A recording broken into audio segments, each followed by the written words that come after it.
त्यानंतर गडचिरोलीमधून एक सविस्तर बातमी पाहणार आहोत। हवामान विभागानं दिलेल्या अंदाजानुसार गडचिरोली जिल्ह्यामध्ये गेल्या 2 दिवसांपासूनच मुसळधार पाऊस पडतोय। सततच्या पावसामुळे अनेक नदी नाले धरणं हे ओसंडून वाहत आहेत, तर अनेक भागात पूरसदृश्य परिस्थितीही तयार झाली आहे। सोबतच अनेक मार्ग वाहतुकीसाठी बंद झालेत। या सगळ्या बाबींचा आढावा घेतलाय आमचे प्रतिनिधी मनीष रक्षमवार यांनी। आपण पाहूया।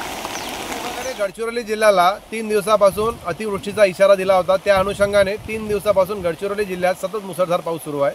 महत्त्वाचा विषय म्हणजे होणाऱ्या मुसळधार पावसामुळे जिल्ह्यात तसंच जिल्ह्याच्या लगत असलेल्या काही गावांचा संपर्क सुद्धा तुटलेला आहे।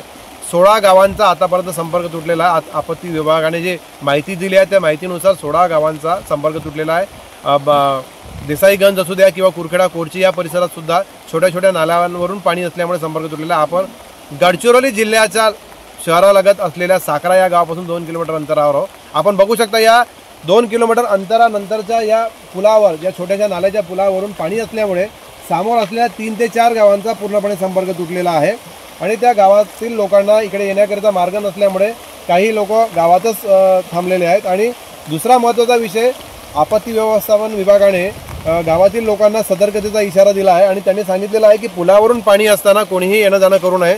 दुसरी महत्त्वाची गोष्ट म्हणजे बिना कामाने कोणी बाहेर निघू नये, याकरिता की वादळी वाऱ्यासह विजांचा कडकडाटासह मुसळधार पावसाचा सुद्धा इशारा दिलेला आहे। आणि गोशीखूर धरणाचं पाण्याचे 33 दरवाजे उघडल्यामुळे वैनगंगा नदीला सुद्धा पाणी चढलेलं आहे। त्यामुळे वैनगंगा नदीच्या शेजारील जे काही नदी शेजारील गाव आहेत त्यांना सुद्धा सतर्कतेचा इशारा दिलेला आहे आणि वेळोवेळी पाण्याच्या पात्रात सुद्धा वाढ होणार, त्यामुळे मच्छीमार बांधवांना सुद्धा पाण्यात न जाण्याचा सुद्धा इशारा दिलेला आहे। कॅमेरामन देवासह मनीष रक्षमवार, NDTV मराठी, गडचिरोली।